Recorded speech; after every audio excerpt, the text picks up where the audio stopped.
ഞാൻ Sivaraman. Prime time ന്യൂസിലേക്ക് വിശദമായി. തിരുവനന്തപുരം ചെങ്കോട്ട് കോണത്ത് വീട്ടിൽ കയറിയ യുവതിയെ തീ കൊളുത്തി കൊലപ്പെടുത്താൻ ശ്രമം.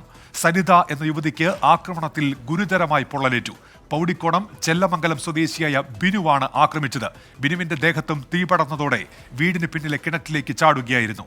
അജീഷ് ജയകുമാർ ഇപ്പോൾ തിരുവനന്തപുരത്ത് നിന്ന് വിവരങ്ങളുമായി ചേരുന്നുണ്ട്. അജീഷ്, രണ്ടുപേരുടെയും ആരോഗ്യനില എങ്ങനെയാണ്? ഇതെപ്പോഴായിരുന്നു സംഭവം അജീഷ്? ഉന്മേഷ്, ഇന്ന് രാത്രി 8 മണിയോടെയാണ് സംഭവം. ചെങ്കോട്ടുകോണം മേലെ കുണ്ടയത്ത് താമസിക്കുന്ന സരിതയുടെ വീട്ടിലെത്തിയാണ് ബിനു ആക്രമിച്ചത്. വീട്ടിലെത്തി സരിതയുമായി വാക്കുതർക്കം ഉണ്ടാകുന്നതിനിടെ കയ്യിൽ കരുതിയിരുന്ന പെട്രോള് യുവതിയുടെ ദേഹത്തൊഴിച്ച് കത്തിക്കുകയായിരുന്നു. കന്നാസിലാണ് 5 ലിറ്റർ പെട്രോളുമായി ഇയാൾ ഈ വീട്ടിലേക്ക് എത്തിയത്. തീ കത്തിച്ചപ്പോൾ ഇയാളുടെ ദേഹത്തേക്കും തീ പടരുകയായിരുന്നു. തുടർന്ന് ബിനു വീട്ടിന് പിന്നിലെ കിണറ്റിലേക്ക് എടുത്തു ചാടുകയായിരുന്നു. യുവതിയുടെ മകളുടെ നിലവിളി കേട്ടെത്തിയ നാട്ടുകാരും സമീപവാസികളുമാണ് ഇവരെ ആശുപത്രിയിലേക്ക് എത്തിച്ചത്. ഇവരുടെ ശരീരത്തിൽ 60% പൊള്ളലേറ്റിട്ടുണ്ട്. ഇവരുടെ ആരോഗ്യനില ഗുരുതരാവസ്ഥയിലാണ്. തിരുവനന്തപുരം മെഡിക്കൽ കോളേജിലാണ് ഇവരെ ഇപ്പോൾ പ്രവേശിപ്പിച്ചിരിക്കുന്നത്. കഴക്കൂട്ടത്ത് നിന്നെത്തിയ അഗ്നിശമന സേനാംഗങ്ങളാണ് കിണറ്റിലിറങ്ങി ബിനുവിനെ രക്ഷപ്പെടുത്തിയത്. ബിനുവിനും സാരമായ പൊള്ളലേറ്റിട്ടുണ്ട്. 50%-ലേറെയാണ് ബിനുവിന്റെ ശരീരത്തിലേറ്റ പൊള്ളൽ. ഇയാളെയും മെഡിക്കൽ കോളേജിലേക്ക് മാറ്റി. ഇയാളുടെ സ്കൂട്ടറിൽ നിന്നും വെട്ടുകത്തിയും മുളകുപൊടിയും കണ്ടെടുത്തിട്ടുണ്ട്. പോലീസ് ഈ സ്ഥലത്തെത്തി പരിശോധന നടത്തി കേസെടുത്തിട്ടുണ്ട്. മനഃപൂർവ്വം ആക്രമിക്കാൻ കരുതിക്കൂട്ടി തന്നെയാണ് ഇയാൾ ഈ വീട്ടിലെത്തിയതെന്നാണ് മനസ്സിലാക്കാൻ സാധിക്കുന്നത്. 46 വയസ്സുണ്ട് സരിതയ്ക്ക്, 50 വയസ്സുണ്ട് ബിനുവിന്. വിധവയാണ് സരിത. മകൾക്കൊപ്പമാണ് ഈ വീട്ടിൽ താമസിക്കുന്നത്.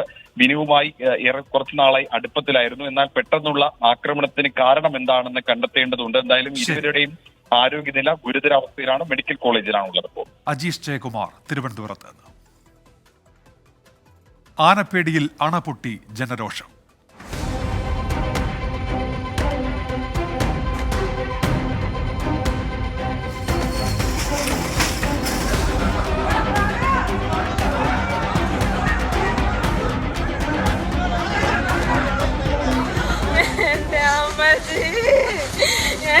കുത്തനെ എന്റെ കണ്ണുകൊണ്ട് കാണുവാൻ എനിക്ക് പറ്റില്ല.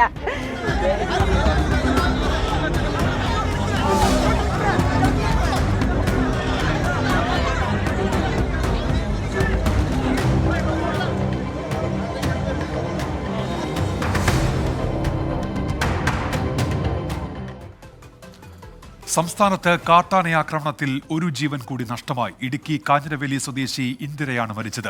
വീടിന് സമീപത്തെ കൃഷിയിടത്ത് വെച്ചാണ് ഇന്ദിരയെ കാട്ടാന ആക്രമിച്ചത്. മൃതദേഹം പോസ്റ്റ്മോർട്ടത്തിന് ശേഷം ബന്ധുക്കൾക്ക് വിട്ടു നൽകി.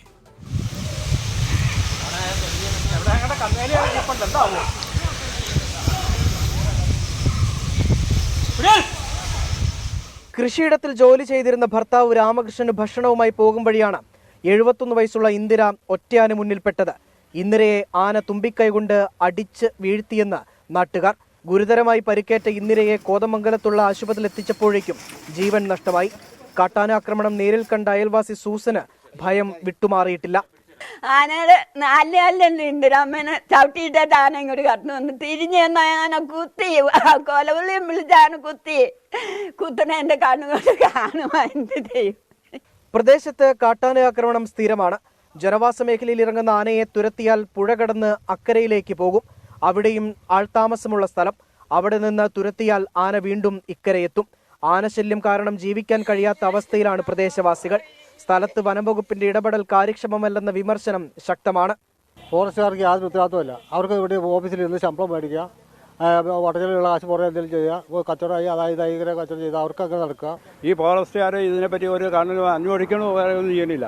ഈ വനത്തിൽ ഉണ്ടെങ്കിൽ മൃഗങ്ങളെ സംരക്ഷിക്കണമെങ്കിൽ ആ ഫോറസ്റ്റുകാർ അതിൻ്റെ നടപടി അവർ ജോലിക്കാരെ നോക്കണം. രാവിലെ 8 മണിയോടെയാണ് കൊലയാളി ആന കാഞ്ഞിരവേലിയിൽ ഇറങ്ങുന്നത്. ആനയുണ്ടെന്നറിയിച്ചിട്ടും ഈ ഓഫീസിൽ നിന്ന് ആരും അങ്ങോട്ടേക്ക് എത്തിയില്ല. വനംവകുപ്പ് ഉദ്യോഗസ്ഥരുടെ അനാസ്ഥയാണ് ഒരു ജീവൻ നഷ്ടപ്പെടാൻ കാരണമെന്നാണ് നാട്ടുകാരുടെ ആരോപണം. ഹരീഷിനും സുനിലിനുമൊപ്പം രാഹുൽ വിജയൻ, 24 ഇടുക്കി. കാട്ടാനയാക്രമണത്തിൽ കൊല്ലപ്പെട്ട വയോധികയുടെ മൃതദേഹവുമായി കോതമംഗലത്ത് പ്രതിഷേധിച്ച മാത്യു കുഴനാടൻ MLA, ഡീൻ കുര്യാക്കോസ് MP തുടങ്ങിയവർക്കെതിരെ പോലീസ് കേസെടുത്തു. മൃതദേഹത്തോട് അനാദരവ് കാണിച്ചു, പൊതുമുതൽ നശിപ്പിച്ചു എന്നിങ്ങനെ വകുപ്പുകൾ ചുമത്തിയാണ് നടപടി. കോൺഗ്രസ് രാഷ്ട്രീയം കളിച്ചെന്ന് മന്ത്രി P രാജു കുറ്റപ്പെടുത്തി. മൃതദേഹം വലിച്ചിഴച്ചത് പോലീസാണെന്ന് മാത്യു കുഴനാടൻ പ്രതികരിച്ചു. മൃതദേഹം നേര്യമംഗലത്ത് എത്തിച്ചപ്പോഴും നാട്ടുകാരുടെ പ്രതിഷേധമുണ്ടായി. കാട്ടാനാക്രമണത്തിൽ കൊല്ലപ്പെട്ട ഇന്ദിരയുടെ മൃതദേഹം MP-യുടെയും MLA-യുടെ നേതൃത്വത്തിൽ കോതമംഗലം താലൂക്ക് ആശുപത്രി മോർച്ചറിയിൽ നിന്ന് ബലമായി ഇറക്കിക്കൊണ്ടുപോയി. നഗരമധ്യത്തിൽ മണിക്കൂറുകൾ നീണ്ട പ്രതിഷേധം. കളക്ടർ ഉൾപ്പെടെ എത്തിയിട്ടും പരിഹാരമായില്ല. പോസ്റ്റ്മോർട്ടം അടക്കമുള്ള നടപടികൾ അനുവദിക്കില്ലെന്നായതോടെ പോലീസ് ബലം പ്രയോഗിച്ചു.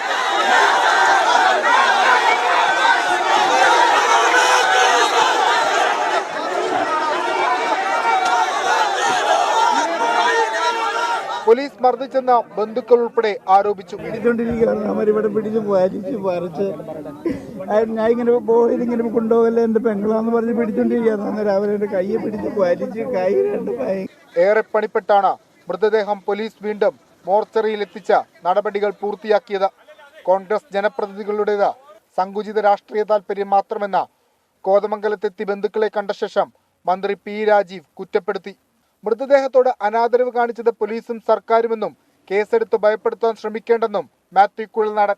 മൃതദേഹത്തോടുള്ള അനാദരവ് ആരാണ് ചെയ്തത് എന്ന് ഈ തെരുവിൽ ഞങ്ങൾ കണ്ടതാണ്. വളരെ സമാധാനപരമായി പ്രതിഷേധിക്കുകയായിരുന്നു. മൃതദേഹം ഇവിടെ പൊതുസമൂഹത്തിന് മുമ്പിൽ വെച്ച് പ്രതിഷേധിക്കുകയായിരുന്ന ജനങ്ങളെ പോലീസ് വന്ന് കയ്യേറ്റം ചെയ്ത് മൃതദേഹം വലിച്ചഴച്ച് ബലമായി കൊണ്ടുപോയത് പിണറായി വിജയന്റെ പോലീസാണ്, സർക്കാരാണ്. പോസ്റ്റ്മോർട്ടത്തിന് ശേഷം മൃതദേഹം നേര്യമംഗലത്ത് എത്തിച്ചപ്പോഴും പോലീസും നാട്ടുകാരുമായി ഉന്തും തള്ളുമുണ്ടായി.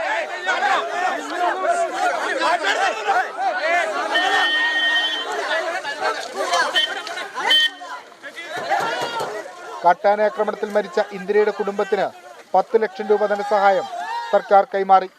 24 കൊച്ചി. പ്രൈം ടൈം ന്യൂസിലേക്ക് തിരികെ. ഇപ്പോൾ വരുന്നൊരു വാർത്തയിലേക്കാണ്. അടിമാലിയിൽ പോലീസ് ഉദ്യോഗസ്ഥന് വെട്ടേറ്റു. അടിമാലി സ്റ്റേഷനിലെ സിവിൽ പോലീസ് ഓഫീസർ അനീഷിനാണ് വെട്ടേറ്റത്. ബൈക്കിൽ പിന്തുടർന്നെത്തിയ മൂവർ സംഘമാണ് ആക്രമിച്ചത്. രാഹുൽ വിജയൻ ഇപ്പോൾ വിവരങ്ങളുമായി ചേരുന്നുണ്ട്. രാഹുൽ, ഇതാരെന്ന് വ്യക്തമായിട്ടുണ്ടോ ഈ ആക്രമിച്ചത്? ആക്രമണം നടത്തിയത് ആരാണെന്നുള്ള കാര്യത്തിൽ ഇപ്പോഴും വ്യക്തത വന്നിട്ടില്ല. പോലീസ് അതിൽ അന്വേഷണം നടത്തുന്നു എന്നുള്ളതാണ് മനസ്സിലാക്കാൻ കഴിയുന്നത്. ഇതൊരു വാക്കുതർക്കത്തെ തുടർന്നുണ്ടായ സംഭവമാണ് എന്നുള്ളൊരു വിവരം കൂടി കിട്ടുന്നുണ്ട്. ഈ പോലീസ് ഉദ്യോഗസ്ഥൻ അനീഷ് അടിമാലിയിൽ ഒരു മെഡിക്കൽ ഷോപ്പിൽ നിന്ന് മരുന്ന് വാങ്ങിയതിനു ശേഷം വാഹനം വെക്കുന്നതുമായി ബന്ധപ്പെട്ട് ഒരു ചെറിയ തർക്കം ഉണ്ടായിരുന്നു. ഇതിന് പിന്നാലെ വീട്ടിലേക്ക് പോകുന്ന വഴിയിലാണ് ഈ ആക്രമണം ഉണ്ടായിരിക്കുന്നത്. ബൈക്കിൽ പിന്തുടർന്നെത്തിയ മൂവർ സംഘമാണ് കത്തി ഉപയോഗിച്ച് വെട്ടിയതെന്നാണ് പോലീസിന് ലഭിച്ചിരിക്കുന്ന വിവരം. കൈക്കും വയറിനും പരിക്ക് പറ്റിയിട്ടുണ്ട്. നിലവിൽ അടിമാലി താലൂക്ക് ആശുപത്രിയിലാണ് ഈ അനീഷിനെ പ്രവേശിപ്പിച്ചിരിക്കുന്നത്. വിദഗ്ധ ചികിത്സയ്ക്കായി മറ്റേതെങ്കിലും ആശുപത്രിയിലേക്ക് മാറ്റാനുള്ള സാധ്യതയുണ്ട് എന്നുള്ളതും അറിയാൻ കഴിയുന്നുണ്ട്. ഈ വാക്കുതർക്കമുണ്ടായ ആളുകൾ തന്നെ ആയിരിക്കാം ഒരുപക്ഷെ ഈ ആക്രമണം നടത്തിയിരിക്കുന്നത് എന്നുള്ളതാണ് പോലീസിന്റെ ഒരു നിഗമനം ഉള്ളത്. ആ രീതിയിൽ CCTV ഉൾപ്പെടെ കേന്ദ്രീകരിച്ചുകൊണ്ട് അടിമാലി പോലീസ് അന്വേഷണം നടത്തുന്നു. അടിമാലി പോലീസ് സ്റ്റേഷനിലെ സിവിൽ പോലീസ് ഓഫീസർക്കാണ് ഇപ്പോൾ വെട്ടേറ്റിരിക്കുന്നത്. അക്രമി സംഘത്തെക്കുറിച്ച് വിവരമില്ല, പോലീസ് അന്വേഷിക്കുകയാണ്. രാഹുൽ വിജയൻ വിവരങ്ങൾ നൽകുകയായിരുന്നു. സിദ്ധാർത്ഥന്റെ മരണത്തിൽ ഇന്നും വൻ പ്രതിഷേധം.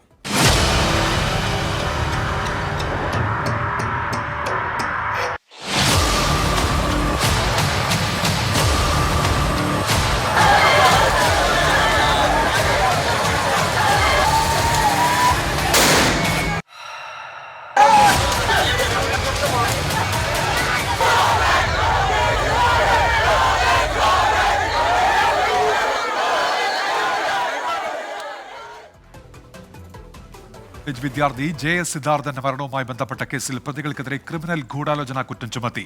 വീട്ടിലേക്ക് പോയ JS സിദ്ധാർത്ഥനെ തിരിച്ചു വിളിച്ചത് ഗൂഢാലോചനയുടെ ഭാഗമാണെന്ന് പോലീസ് വ്യക്തമാക്കി. സംഭവത്തിൽ ഡീനിനോടും അസിസ്റ്റന്റ് വാർഡനോടും പുതുതായി ചുമതലയേറ്റ വൈസ് ചാൻസലർ വിശദീകരണം തേടി. കോളേജ് ഈ മാസം 10 വരെ അടച്ചു. വൈസ് ചാൻസലറുടെ ചുമതലയുള്ള PC ശശീന്ദ്രനാണ് ഡീനിനോടും അസിസ്റ്റന്റ് വാർഡനോടും വിശദീകരണം തേടിയത്. സിദ്ധാർത്ഥന്റെ മരണവുമായി ബന്ധപ്പെട്ട് ഉയരുന്ന ആരോപണങ്ങളിൽ വ്യക്തമായ മറുപടി നൽകാനാണ് നിർദ്ദേശം. മരണവിവരം കൈമാറിയതും നടപടിക്രമങ്ങളും ഉൾപ്പെടെ വിശദീകരിക്കണം. അതേസമയം 18 പ്രതികൾക്കുമെതിരെ പോലീസ് ക്രിമിനൽ ഗൂഢാലോചന കുറ്റം കൂടി ചുമത്തി. വീട്ടിലേക്ക് പോയ സിദ്ധാർത്ഥനെ വിളിച്ചു വരുത്തിയതിന് പിന്നിലും ആക്രമിച്ചതിന് പിന്നിലും വ്യക്തമായ ഗൂഢാലോചന ഉണ്ടെന്നാണ് കണ്ടെത്തൽ. ഇതിന് തെളിവാകുന്ന ഫോൺ രേഖകളും പോലീസ് ശേഖരിച്ചിട്ടുണ്ട്. അതേസമയം കേസിലെ പ്രതികളായ രഹാൻ ബിനോയ്, ആകാശ് എന്നിവരുമായി മെൻസ് ഹോസ്റ്റലിനടുത്തുള്ള കുന്നിന് മുകളിൽ തെളിവെടുപ്പ് പൂർത്തിയാക്കി. സിദ്ധാർത്ഥന്റെ മരണവുമായി ബന്ധപ്പെട്ടുണ്ടായ വിവാദങ്ങളിൽ CPIM പൂക്കോട് വിശദീകരണ യോഗം നടത്തി. CPIM ജില്ലാ സെക്രട്ടറി P. ഗഗാറിനാണ് യോഗം ഉദ്ഘാടനം ചെയ്തത്. അങ്ങനെ ആത്മഹത്യയിലേക്ക് എത്തിക്കാൻ എന്തെങ്കിലും പ്രേരണ നൽകുന്ന വിധം ഏതെങ്കിലും വിദ്യാർത്ഥികൾ ഇടപെട്ടിട്ടുണ്ടെങ്കിൽ അവിടെ SFI കൃത്യമായ നിലപാട് സ്വീകരിച്ചോളണം. ഒരു തരത്തിലും ഏതെങ്കിലും തരത്തിലൊരു കുട്ടിയുടെ ആത്മഹത്യയിലേക്ക് നയിക്കാൻ കാരണമായ ഏതെങ്കിലും തരത്തിലുള്ള പ്രവർത്തനങ്ങളിൽ ആരെങ്കിലും ഏർപ്പെട്ടിട്ടുണ്ടെങ്കിൽ അവരെ സംരക്ഷിക്കുന്ന പ്രശ്നമില്ല. സംഘർഷ സാധ്യത നിലനിൽക്കുന്ന സാഹചര്യത്തിൽ യൂണിവേഴ്സിറ്റി ക്യാമ്പസിൽ 10-ാം തീയതി വരെ അധ്യയനം നിർത്തിവച്ചതായി അക്കാദമിക് ഡയറക്ടർ അറിയിച്ചു. 24 വയനാട്. പൂക്കോട് വെറ്ററിനറി കോളേജ് വിദ്യാർത്ഥി JS സിദ്ധാർത്ഥന്റെ മരണത്തിൽ പ്രതിഷേധിച്ച് പ്രതിപക്ഷ വിദ്യാർത്ഥി സംഘടനകൾ നടത്തിയ മാർച്ചിൽ വൻ സംഘർഷം. KSU MSF പ്രവർത്തകർക്ക് നേരെ പോലീസ് ലാത്തിവീശി. നിരവധി പേർക്ക് പരിക്കേറ്റു.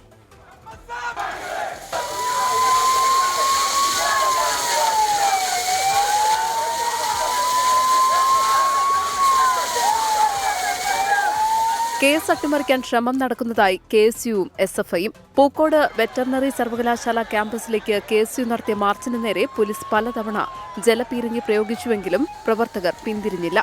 ബാരിക്കേഡ് മറികടക്കാൻ ശ്രമിച്ചതോടെ പോലീസ് ലാത്തിവീശി. കണ്ണീർവാതകം പ്രയോഗിച്ചു. നിരവധി വിദ്യാർത്ഥികൾക്ക് പരിക്കേറ്റു. പ്രവർത്തകർ പോലീസിന് നേരെ കല്ലെറിഞ്ഞു. പലരെയും പോലീസ് വളഞ്ഞിട്ട് തല്ലി.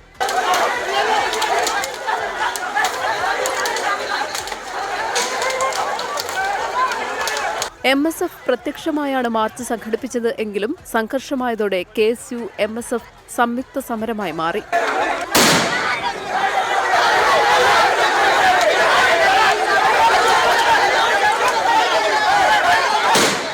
സെക്രട്ടേറിയറ്റ് പടിക്കൽ യൂത്ത് കോൺഗ്രസ്, KSU, മഹിളാ കോൺഗ്രസ് അധ്യക്ഷന്മാർ അനിശ്ചിതകാല നിരാഹാര സമരം ആരംഭിച്ചു. കുറ്റവാളികളെ സംരക്ഷിക്കാൻ മുൻ MLAയും CPIM നേതാവുമായ CK ശശീന്ദ്രൻ ഇടപെട്ടെന്ന് രമേശ് ചെന്നിത്തല. അവിടുത്തെ മുൻ MLA ആയ ശശീന്ദ്രന്റെ നേതൃത്വത്തിൽ നേതാക്കന്മാർ കസ്റ്റഡിയിലെടുത്തവരെ മോചിപ്പിക്കാൻ ശ്രമിച്ചു. മജിസ്ട്രേറ്റിന്റെ വീട്ടിൽ പോയി ആരെങ്കിലും മജിസ്ട്രേറ്റിന്റെ വീട്ടിൽ പോയി ബഹളം ഉണ്ടാക്കുമോ? പ്രതികളെ ഹാജരാക്കി എന്ന് പറയുന്ന ദിവസം പാർട്ടിയുടെ ഒരു പരിപാടിയുമായി ബന്ധപ്പെട്ട് വാര്യാടാണ് ഉണ്ടായിരുന്നത്. വാര്യാടിൽ നിന്ന് തിരിച്ചു വരുന്ന വഴിക്ക് കോടതിയിൽ ഇവരെല്ലാം ഉണ്ടെന്ന് കണ്ടപ്പോൾ ആ വിവരം അന്വേഷിക്കുന്നതിന് വേണ്ടിയും അതുപോലെ തന്നെ ചില രക്ഷകർത്താക്കളും അപ്പോൾ അവിടെ ഉണ്ടായിരുന്നു. അവരോട് സംസാരിച്ച് തിരിച്ചു പോരുകയല്ലാതെ വേറൊരു കാര്യം ഉണ്ടായിട്ടില്ല. സിദ്ധാർത്ഥന്റെ മരണത്തെക്കുറിച്ച് വ്യാജ പ്രചാരണങ്ങൾ നടക്കുന്നതായി CPIM വയനാട് ജില്ലാ സെക്രട്ടറി P. ഗഗാറിൻ. ഹോസ്റ്റൽ മുറിയിൽ അനധികൃതമായി പ്രവേശിച്ച കോൺഗ്രസ് MLAമാർക്കെതിരെ കേസെടുക്കണമെന്നും ആവശ്യം. 24 വയനാട്. പൂക്കോട് വെറ്ററിനറി കോളേജ് വിദ്യാർത്ഥി JS സിദ്ധാർത്ഥന്റെ മരണത്തിൽ പോലീസ് അന്വേഷണം തൃപ്തികരമല്ലെന്ന് പ്രതിപക്ഷ നേതാവ് VD സതീശൻ. CBI അന്വേഷണം ആവശ്യപ്പെടുന്ന കാര്യം ആലോചിക്കുകയാണെന്ന് സിദ്ധാർത്ഥന്റെ പിതാവ് ജയപ്രകാശ് പ്രതികരിച്ചു. BJP സംസ്ഥാന അധ്യക്ഷൻ KS സുരേന്ദ്രൻ സിദ്ധാർത്ഥന്റെ വീട് സന്ദർശിച്ചു. സിദ്ധാർത്ഥിന്റെ മരണത്തിൽ CBI അന്വേഷണം ഉൾപ്പെടെയുള്ള ആവശ്യങ്ങൾ സർക്കാർ അംഗീകരിക്കും വരെ സമരം തുടരാനാണ് പ്രതിപക്ഷ തീരുമാനം. പോലീസ് അന്വേഷണത്തിൽ കുടുംബത്തിന് തൃപ്തിയില്ലെന്ന് സിദ്ധാർത്ഥിന്റെ വീട് സന്ദർശിച്ച ശേഷം പ്രതിപക്ഷ നേതാവ് VD സതീശൻ പറഞ്ഞു. അവരുമായി സംസാരിച്ചപ്പോൾ അവർക്ക് ഒരു തൃപ്തിയുള്ള രീതിയിലല്ല അന്വേഷണം പോകുന്നതെന്നാണ് മനസ്സിലാക്കാൻ കഴിഞ്ഞത്. കുടുംബത്തിൻ്റെ പരാതി ഇപ്പോഴും നിലനിൽക്കുകയാണ്. കാരണം അവരുടെ പരാതി ക്രൂരമായി മർദ്ദിച്ച് കെട്ടിത്തൂക്കിയതാണെന്നുള്ളതാണ്. ആ പരാതിയിലല്ല അന്വേഷണം നടക്കുന്നത്. അന്വേഷണം ഏത് വഴിക്ക് പോകുന്നുവെന്ന് ആർക്കും നിശ്ചയിക്കാൻ കഴിയാത്ത രീതിയിലേക്കാണ് പോകുന്നത്. പ്രതികൾക്കെതിരെ ഗൂഢാലോചന കുറ്റം മാത്രമല്ല കൊലക്കുറ്റവും ചുമത്തണമെന്ന് സിദ്ധാർത്ഥിന്റെ പിതാവ് ജയപ്രകാശ്. കോടതി നടപടി എടുത്തുവെന്ന് പറയുന്ന 30 പേർക്കെതിരെയും ഡീനിനെതിരെയും കേസെടുക്കണം. കൊലക്കുറ്റം ഇതുവരെയ്ക്കും ആടിയിട്ടില്ല. അതെനിക്കറിയില്ല എന്തുകൊണ്ടാണ് കൊലക്കുറ്റം ആടിയാത്തത്. രണ്ടുപേരെയും സർവീസിൽ നിന്ന് മാറ്റി നിർത്തിയിട്ട് കൊലക്കുറ്റം ചുമത്തണം. കൊലക്കുറ്റം ചുമത്തിയിട്ട് ഇതിന്റെ കൂടെ വിചാരണ നേരിടണം. പിന്നെ ഇതിന്റെ പുറകിൽ വേറെ ആൾക്കാരുണ്ട്, അവരെയും കൂടെ പിടിക്കണം. അവരെയും കൂടെ പിടിച്ചു കഴിഞ്ഞാലേ പറ്റുള്ളൂ. അല്ലെങ്കിൽ 18 പേരിൽ നിൽക്കില്ല. CBI അന്വേഷണം ആവശ്യപ്പെട്ട് പ്രതിപക്ഷ നേതാവ് കത്ത് നൽകിയിരുന്നു. ഇക്കാര്യത്തിൽ സർക്കാർ പരിശോധിച്ച് നടപടിയെടുക്കുമെന്ന് വിദ്യാഭ്യാസ മന്ത്രി V. ശിവൻകുട്ടി. കത്ത് കൊടുക്കാനുള്ള അവകാശം അദ്ദേഹത്തിനുണ്ട്. അതിന്റെ ഒരു ആവശ്യം ഉണ്ടെങ്കിൽ ബഹുമാനപ്പെട്ട മുഖ്യമന്ത്രി പരിശോധിച്ച് ആവശ്യമായ നടപടി സ്വീകരിക്കും. സൂര്യന് താഴെയുള്ള എല്ലാ കാര്യത്തിലും മറുപടി പറയുന്ന മുഖ്യമന്ത്രി എന്തുകൊണ്ട് പ്രതികരിക്കുന്നില്ലെന്ന് K. സുരേന്ദ്രൻ ചോദിച്ചു. സിദ്ധാർത്ഥിന്റെ മാതാപിതാക്കളെ സന്ദർശിച്ചതിന് ശേഷമായിരുന്നു K. സുരേന്ദ്രന്റെ പ്രതികരണം.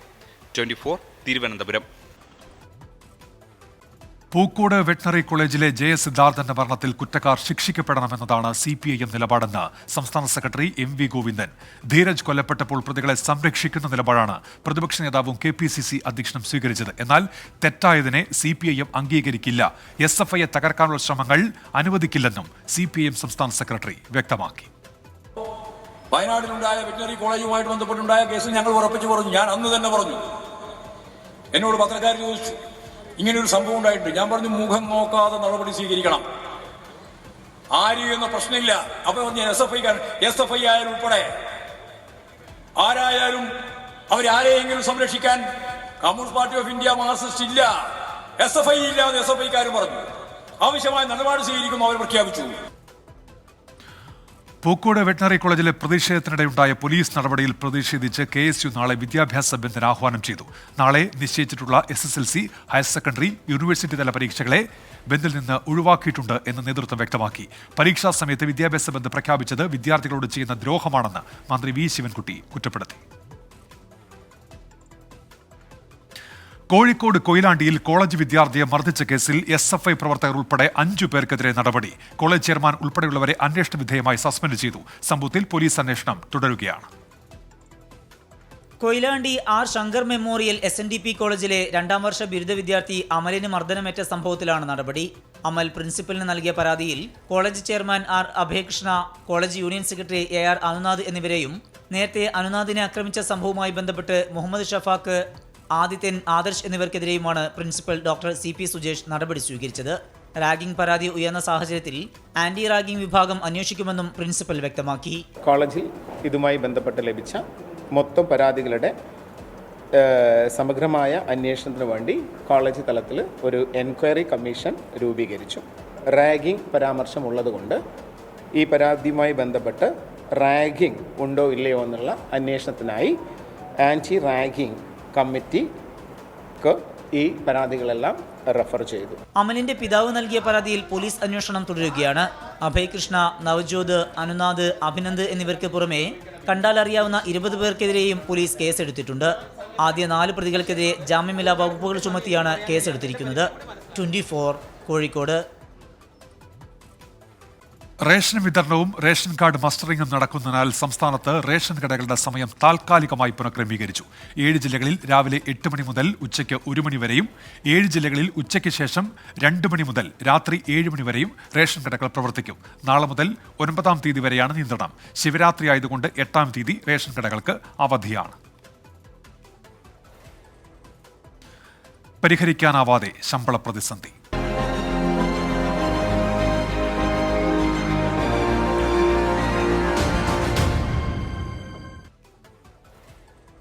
ബജറ്റ് തയ്യാറാക്കിയ ജീവനക്കാർക്കുള്ള വിരുന്നിനെത്തിയ ധനമന്ത്രി KN ബാലഗോപാലിന് നേരെ പ്രതിഷേധം. ശമ്പള വിതരണം പ്രതിസന്ധിയിൽ ആയത് ചൂണ്ടിക്കാണിച്ചാണ് തൈക്കാട് ഗസ്റ്റ് ഹൌസിലെത്തിയ മന്ത്രിക്ക് നേരെ പ്രതിപക്ഷ സംഘടനാ പ്രവർത്തകർ പ്രതിഷേധിച്ചത്. ഒരു ദിവസം പിൻവലിക്കുന്നതിന് 50,000 രൂപ പരിധിവെച്ച് ശമ്പളം നൽകി തുടങ്ങിയിട്ടുണ്ട്. പ്രതിസന്ധി 3 ദിവസം കൂടി തുടർന്നേക്കും. നിയന്ത്രണങ്ങളോടെയാണെങ്കിലും 3 ദിവസം കൊണ്ട് മുടങ്ങിയ ശമ്പള വിതരണം പൂർത്തിയാക്കുമെന്നാണ് ധനമന്ത്രിയുടെ ഉറപ്പ്. കഴിഞ്ഞ ദിവസം പെൻഷൻ്റെ കുറേ മിക്കവാറും ആളുകൾക്ക് കിട്ടി. പിന്നെ അക്കൗണ്ട് വഴിയും ഒക്കെയുള്ള പെൻഷൻ്റെ ട്രഷറി അക്കൗണ്ടിൻ്റെയൊക്കെ ചില കാര്യങ്ങളുണ്ടാവും. ഇപ്പോൾ ഇന്നു മുതൽ ആ പ്രശ്നങ്ങൾ പരിഹരിച്ചിട്ട് നമ്മുടെ ട്രഷറിയിൽ നിന്ന് പോകേണ്ട പണം അടുത്ത ദിവസങ്ങളിൽ പോകും. പിൻവലിക്കാവുന്ന പണത്തിന് പരിധി നിശ്ചയിച്ചത് ശമ്പളത്തിനും പെൻഷനുമാണെന്ന് ധനമന്ത്രി വിശദീകരിച്ചെങ്കിലും ട്രഷറിയിലെ നിയന്ത്രണം കടുപ്പിച്ചു. 50,000 രൂപയിൽ കൂടുതൽ പണമായി ട്രഷറികളിലെ കൗണ്ടർ വഴിയും ലഭിക്കില്ല.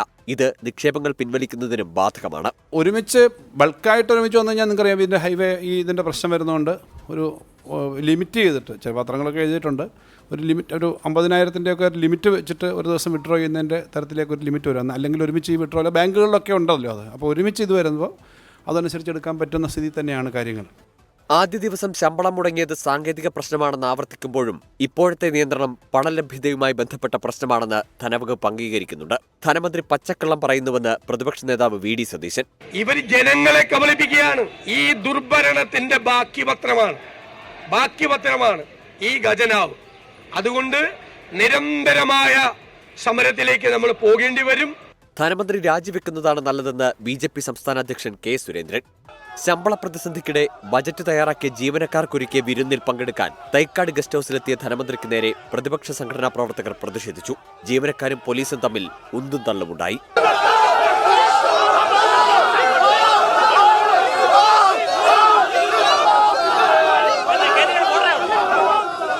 സെക്രട്ടേറിയറ്റ് എംപ്ലോയീസ് അസോസിയേഷൻ നിരാഹാര സത്യാഗ്രഹവും ആരംഭിച്ചിട്ടുണ്ട്. 24 തിരുവനന്തപുരം. കോൺഗ്രസിൽ സ്ഥാനാർത്ഥി ചർച്ചകൾ.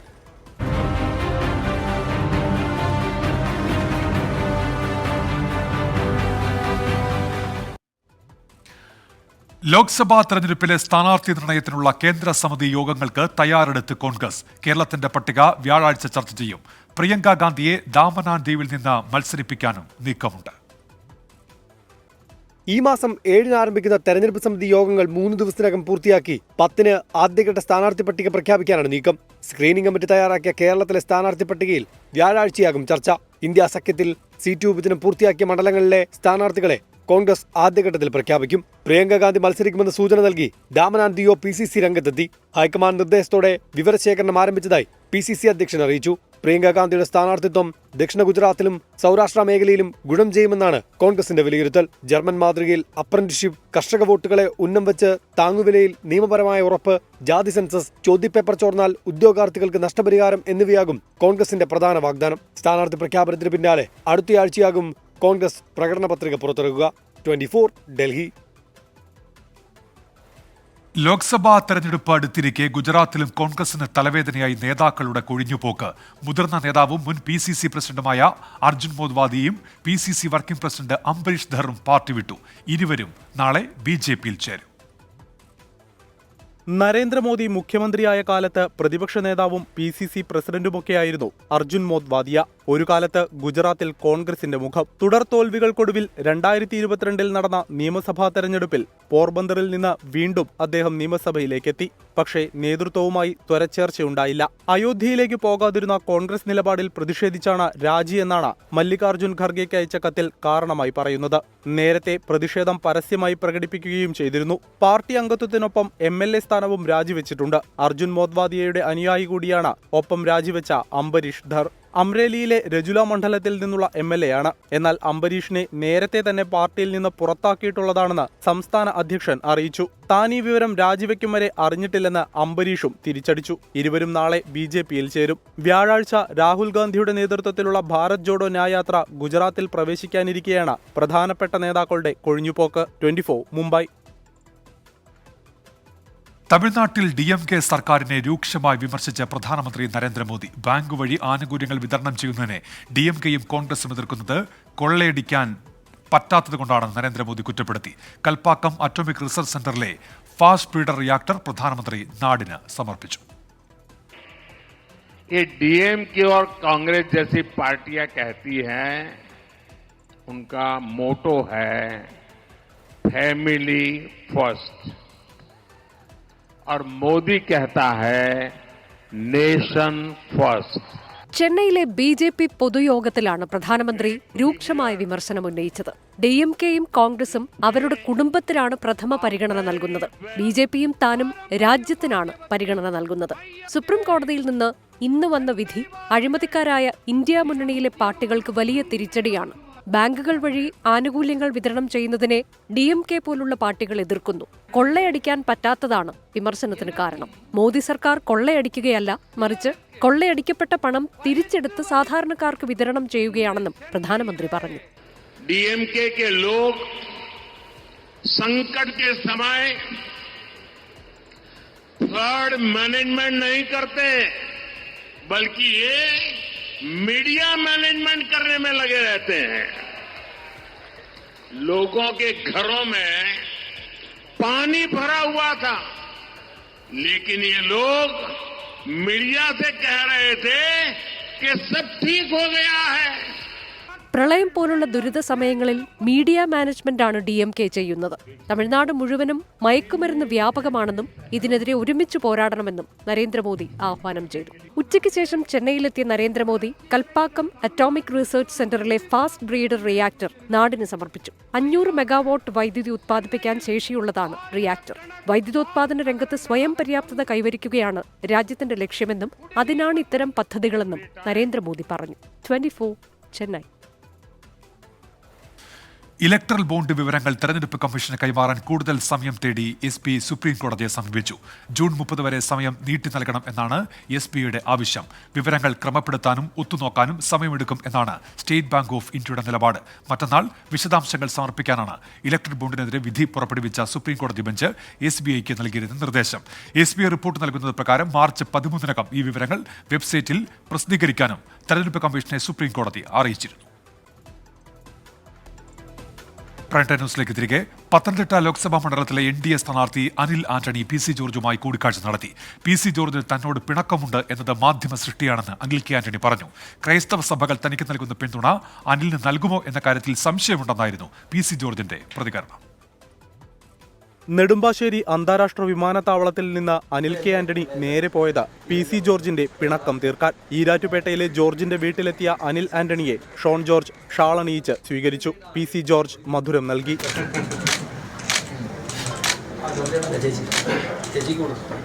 അനിൽ ആന്റണിയുമായി ഒരു പിണക്കവുമില്ലെന്ന് പറഞ്ഞ PC ജോർജ് പത്തനംതിട്ടയിൽ തന്നെ പിന്തുണച്ച ക്രൈസ്തവ സഭകളുടെ പിന്തുണ BJP സ്ഥാനാർത്ഥിക്ക് ലഭിക്കുമോ എന്ന കാര്യത്തിൽ സംശയം പ്രകടിപ്പിച്ചു. ഇന്ന് രാവിലെ മുതൽ ഞാൻ അതിനുള്ള ശ്രമത്തിലാണ്. പലരോട് ഞാൻ സംസാരിച്ചു കഴിഞ്ഞു. അവരുടെ തർക്കങ്ങളും ഒക്കെ ഉണ്ട്, അതൊക്കെ ഞാൻ കേട്ടു. പക്ഷേ അതിലൊക്കെ പ്രമുഖരായ വ്യക്തിത്വങ്ങളും ബിഷപ്പുമാരുണ്ട്, അവരെ ഞാൻ കാണുന്നുള്ളൂ. ഉടനെ പോയി സംസാരിക്കാതെ. മണ്ഡലത്തിൽ അനുയോജ്യ സ്ഥാനാർത്ഥി താൻ തന്നെയാണെന്ന് ജോർജിനെ സാക്ഷിയാക്കി അനിൽ K. ആന്റണി പ്രതികരിച്ചു. ഇത് വിജയത്തിൻ്റെ ഒരു ചുവടുവെപ്പ് തന്നെയാണ്. തീർച്ചയായിട്ടും പത്തനംതിട്ട നമ്മൾ ജയിക്കും. തീർച്ചയായിട്ടും നമ്മൾ കേരളത്തിൽ ഒന്നിലധികം സീറ്റുകൾ ലഭിക്കും. തുടർന്ന് പത്തനംതിട്ട BJP ജില്ലാ കമ്മിറ്റി ഓഫീസിലും അനിൽ ആന്റണി എത്തി. നാളെ മുതൽ പ്രചാരണ രംഗത്ത് സജീവമാകാനാണ് സ്ഥാനാർത്ഥിയുടെ തീരുമാനം. അനിൽ ആന്റണിയെ സ്ഥാനാർത്ഥിയാക്കിയതിൽ PC ജോർജ് അതൃപ്തി പരസ്യമാക്കിയ സാഹചര്യത്തിൽ നേതാക്കൾ വാക്കുകളിൽ മിതത്വം പാലിക്കണമെന്ന് BJP സംസ്ഥാന അധ്യക്ഷൻ K. സുരേന്ദ്രൻ മുന്നറിയിപ്പ് നൽകിയിരുന്നു. ഇത് തുഷാർ വെള്ളാപ്പള്ളി ഉൾപ്പെടെ എല്ലാവർക്കും ബാധകമാണെന്നായിരുന്നു PC ജോർജിന്റെ മറുപടി. 24 പത്തനംതിട്ട. ഇത്തവണ ലോക്സഭാ തെരഞ്ഞെടുപ്പിൽ NDA ജയിക്കുന്ന 400 സീറ്റുകളിൽ ഒന്ന് തിരുവനന്തപുരം ആകുമെന്ന് സ്ഥാനാർത്ഥിയും കേന്ദ്ര സഹമന്ത്രിയുമായ രാജീവ് ചന്ദ്രശേഖർ. തിരുവനന്തപുരം വികസനത്തിൽ പിന്നോട്ടുപോയി. തന്നെ വിജയിപ്പിച്ച് കേന്ദ്രമന്ത്രിസഭയിലേക്ക് അയച്ചാൽ ദക്ഷിണേന്ത്യയിലെ ടെക്നോളജി ഹബ്ബാക്കി തിരുവനന്തപുരത്തെ മാറ്റുമെന്ന് അദ്ദേഹം പറഞ്ഞു. എവിടെയായിരുന്നു നമ്മൾ 2014, നമ്മൾ എവിടെയാണ് 2024? അതേമാതിരി തിരുവനന്തപുരത്തും കേരളയിലും നമ്മുടെ നാട്ടിലും ഇങ്ങനെ തന്നെ ഒരു വികസനം വേണം. എല്ലാവർക്കും ഒരു ഓപ്പർച്യൂണിറ്റി കിട്ടണം, വികസനം വേണം. അതാണ് ഒരു ക്ലിയർ ഞങ്ങളുടെ മെസ്സേജ്. തിരുവനന്തപുരത്തെ ജനങ്ങൾ എന്നെ അനുഗ്രഹിക്കും, മോദിജീനെ അനുഗ്രഹിക്കും. തിരുവനന്തപുരം ഈ പ്രാവശ്യം NDAന്റെ 400 സീറ്റിൽ ഒരു സീറ്റ് ആവും എന്ന് എനിക്ക് ഫുൾ കോൺഫിഡൻസ് ഉണ്ട്. പ്രൈം ടൈം ന്യൂസിലേക്ക് തിരികെ. കേരള മീഡിയ അക്കാദമിയുടെ ഗവേഷക ഫെലോഷിപ്പുകൾ വിതരണം ചെയ്തു. സമഗ്ര ഗവേഷണത്തിനുള്ള fellowship 24 assistant executive editor Deepak Dharmadam ഹൈക്കോടതി ജഡ്ജി ജസ്റ്റിസ് VG അരുണിൽ നിന്ന് ഏറ്റുവാങ്ങി. Media academy chairman RS Babu, മുൻ MP KV തോമസ് തുടങ്ങിയവർ ചടങ്ങിൽ പങ്കെടുത്തു. കേരള മീഡിയ അക്കാദമി ക്യാമ്പസിൽ 3 ദിവസമായി നടന്നു വന്നിരുന്ന ഇന്റർനാഷണൽ മീഡിയ കോൺക്ലേവ് സമാപിച്ചു.